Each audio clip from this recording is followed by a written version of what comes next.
Assalamu alaikum, dear students and respected parents. As you know, due to the current circumstances, we have taken this initiative of taking online classes.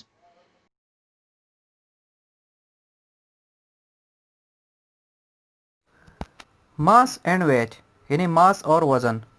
आम तौर पर मास और वज़न एक जैसी मकदारें तस्वुर की जाती है, लेकिन ये दुरुस्त नहीं है। ये दो मुख्तलिफ किस्म की मकदारें हैं। किसी जिस्म में मादे की मकदार को उस जिस्म का मास कहते हैं। ये एक स्केलर मकदार है और जिस्म को एक जगह से दूसरी जगह ले जाने से तब्दील नहीं होती। उसे आम तराजू या हम बैलेंस के ज़रिए मयारी मासिस से मुआजना करके मालूम किया जाता है। इसके बरअक्स किसी जिस्म का वज़न दरअसल उस पर अमल करने वाली ग्रेविटेशनल फोर्स है। ज़मीन पर किसी जिस्म का वज़न वो फोर्स है जिससे ज़मीन उस जिस्म को अपनी तरफ खींचती है। ये ग्रेविटेशनल एक्सेलरेशन जी पर मुनहसर है और जगह बदलने से उसकी मकदार तब्दील हो जाती है। किसी जिस्म की वज़न W और मास m के दरमियान मंदरजा झेल ताल्लुक़ है, जैसे W = mg। वज़न एक फोर्स है, इसलिए ये एक वेक्टर मकदार है। एसआई में इसका यूनिट न्यूटन है, जैसा कि फोर्स का यूनिट होता है। उसे स्प्रिंग बैलेंस के ज़रिए मालूम किया जाता है। Bodies connected by a string. Case 1 when the bodies moves vertically. फ़र्ज़ करें कि दो अजसाम ए और बी मास बिलतरतीब m1 और m2 है, जबकि मास m1 मास m2 से बड़ा है। ये दोनों अजसाम बेलचक दूरी के सिरों से मुंसलिक है, जिसमें टेंशन T की तब्दीली से उसकी लंबाई में तब्दीली नहीं आती। दूरी एक बेफ्रिक्शन यानी फ्रिक्शन लेस फुली के ऊपर से गुजर रही है, जैसा कि शक्ल में दिखाया गया है। जिस्म ए बारी होने की वजह से एक्सेलरेशन ए के साथ नीचे की जानिब हरकत करेगा। एन उसी वक्त जिस्म बी उसी एक्सेलरेशन ए से ऊपर की जानिब हरकत करेगा। क्योंकि फुली फ्रिक्शन है, इसलिए दूरी में हर जगह टेंशन यूनिफॉर्म होगा। क्योंकि जिस्म ए नीचे की तरफ हरकत करता है, इसलिए उसका वज़न m1g टेंशन T से ज़्यादा होगा। बस जिस्म ए पर अमल करने वाली नेट फोर्स m1g - T होगी।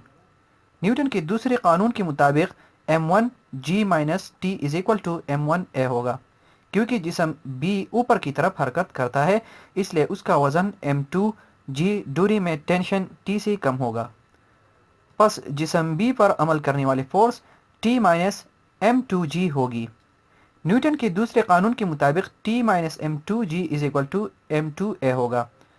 एक्सेलरेशन ए मालूम करने के लिए मसावात 3.6 और 3.7 को जमा करें, जैसे a = m1 - m2 divide by m1 + m2 multiply by g।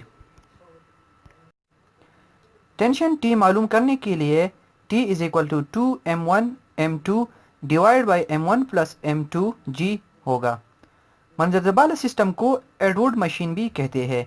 इसे ग्रेविटेशनल एक्सीलरेशन g की कीमत मालूम करने के लिए इस्तेमाल किया जा सकता है, जैसे g = m1 + m2 divide by m1 - m2 multiply by a। Case 2 when one body moves vertically and other moves horizontally।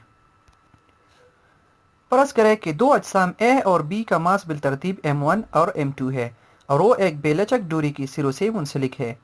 फ़र्ज़ करें कि जिस्म ए नीचे की जानिब एक्सेलरेशन ए से हरकत कर रहा है, क्योंकि दूरी में टेंशन की तब्दीली से उसकी लंबाई में फ़र्क नहीं आता। इसलिए जिस्म बी भी उफ़क़ी सतह पर एक्सेलरेशन ए से ही हरकत करेगा। क्योंकि फुली ब्रेफ्रिक्शन इसलिए है क्योंकि दूरी में टेंशन यूनिफॉर्म होगा। चूँकि जिस्म ए नीचे की जानिब हरकत करता है, इसलिए यहाँ पर उसका वज़न m1g दूरी में टेंशन T से ज़्यादा होगा। बस जिस्म ए पर अमल करने वाली नेट फोर्स m1g - T होगी। न्यूटन के दूसरे कानून के मुताबिक ये फिर कुछ इस तरह हो जाएगा, m1g - T = m1a। जिस्म B पर अमल करने वाली फोर्सेस दर्ज झेल है। 1 नीचे की जानिब अमल करने वाला जिस्म B का वज़न m2g होगा। 2 जिस्म B पर ऊपर की जानिब अमल करने वाला उफ़क़ी सतह का रिएक्शन R होगा। 3 जिस्म B को हमवार सतह पर उफ़क़ी सिमत में खींचने वाला दूरी में टेंशन T होगा। क्योंकि जिस्म B में कोई अमूदी हरकत नहीं है, इसलिए अमूदी फोर्सेस m2g और R का रिजल्टेंट C पर होगा। बस जिस्म B पर अमल करने वाली नेट फोर्स टेंशन T है।